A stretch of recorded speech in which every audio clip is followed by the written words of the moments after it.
Hey there, you're watching the Dave Does channel. I'm Dave Does, and this is Dave Does Reacts, and today I'm going to be checking some Amon Amarth, and the song is The Way of Vikings. Now, I haven't done Amon Amarth for a very, very long time. I think probably 2020, I would say, give or take. So a good 5 or so years ago since I did it. So, Amon Amarth was one of those bands that when I very, very first started doing YouTube and doing odd reactions, I kind of came across and I was like, oh, I should check these guys out. And wasn't a fan. It just never resonated with me. But there are a lot of bands over the years that I was never a fan of it when I first heard them that I've actually grown to be a fan of, and I've never gone back to Amon Amarth, so I was really intrigued to go back to them. I think the main thing for me was the guttural vocals were just a little bit too much for me when I remember, if I can remember what I said in my early videos. I was like that with In Flames, and I actually really enjoy In Flames now, so yeah, it's going to be interesting to go back and do this. Now, with these videos, I'll be no pausing, no talking. I'm just going to play the video from start to finish, watch it, and then talk about it at the end. So I'll be, if you don't want to just watch me watching the video, feel free to jump 5 minutes into the future or so. If not, you can watch it together, and I'll be talking about the video as one aspect, and I'll be talking about the music as another. So yeah, let's get to this. Amon Amarth and The Way of Vikings.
Okay, Amon Amarth and the Way of Viking. So, if anyone's looking at me on the while that video was going on and going, "What are you doing, Dave? What's this? You're looking away from the screen." That's because I was taking my morning vitamins and stuff that I have to take because it's early morning here. It's 5 a.m.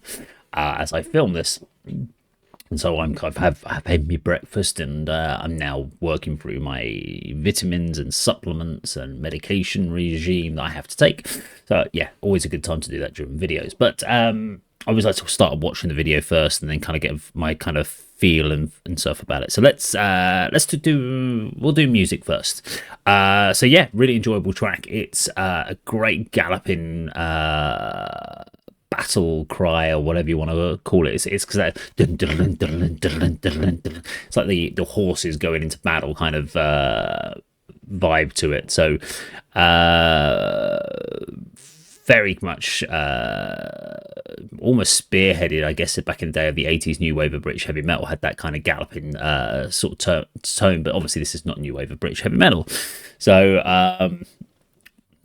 yeah, I really liked the instrumental elements of this. Now, vocally, I still find it quite low. There are points there where I just have no idea what he's singing because he just... But I actually quite enjoyed his vocals. I thought his vocals over the chorus were really good. And there was quite clear clarity at those points. It's just when he goes into those sub-bass registers of his vocals that I'm kind of struggling to understand what he's saying. But very not offensive in any shape or form, and could easily get into. Just took me again by surprise. I forgot how low his register is, and guttural, but yeah, enjoyable from that point of view. I felt the song felt long to me, and what I mean by that is when once my brain kind of gets used to a particular song, it'll get to a point where it'll then kind of I start to tune out or I start to go somewhere else because I've kind of lost that initial, because I like to kind of just let my mind open rather than concentrate too much on the song and trying to break it down, because then you don't kind of get that first impression vibe, you don't get taken away with the song. And sometimes you'll get like a 5-6 minute song and you're like, you were captivated the whole way through. And that's great because it's managed to have twists, turns, changes that have kept it interesting. The video keeps it interesting, etc., etc.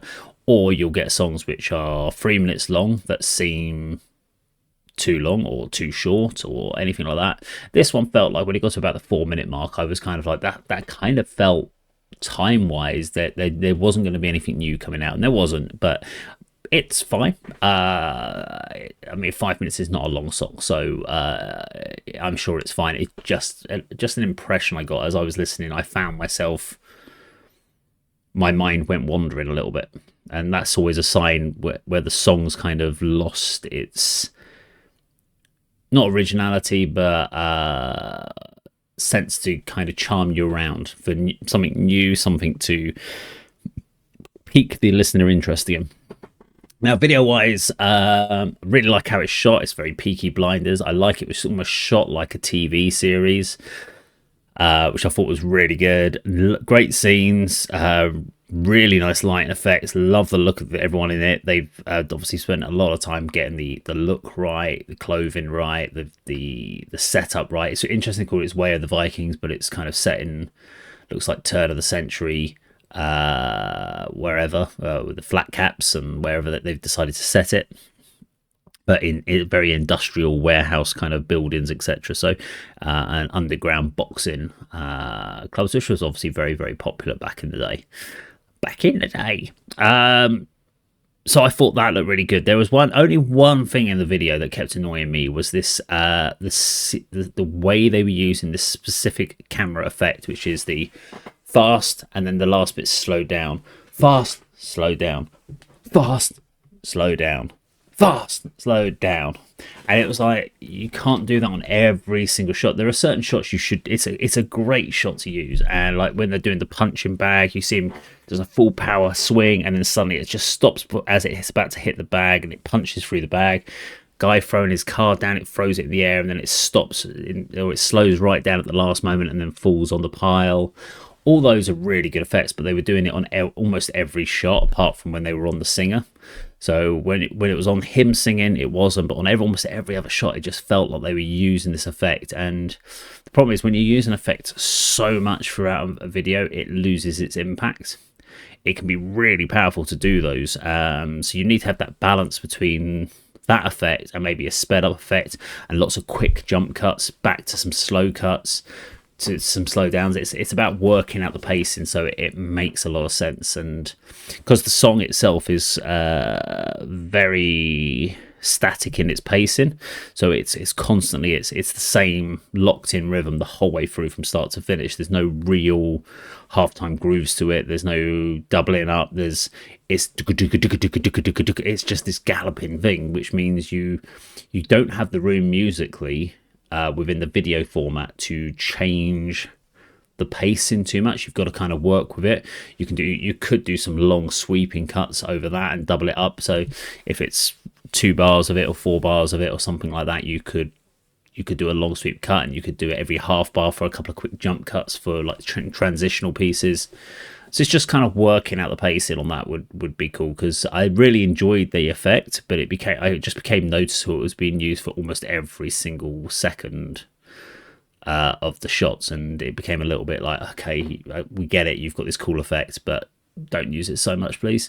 But I enjoyed it. I will definitely check out some more Amon Amarth, because I did enjoy the song and I enjoyed the video. So there you go. Let me know what you think in the comments down below. Thank you very much for watching. I'll see you on the video sometime very soon. Take care.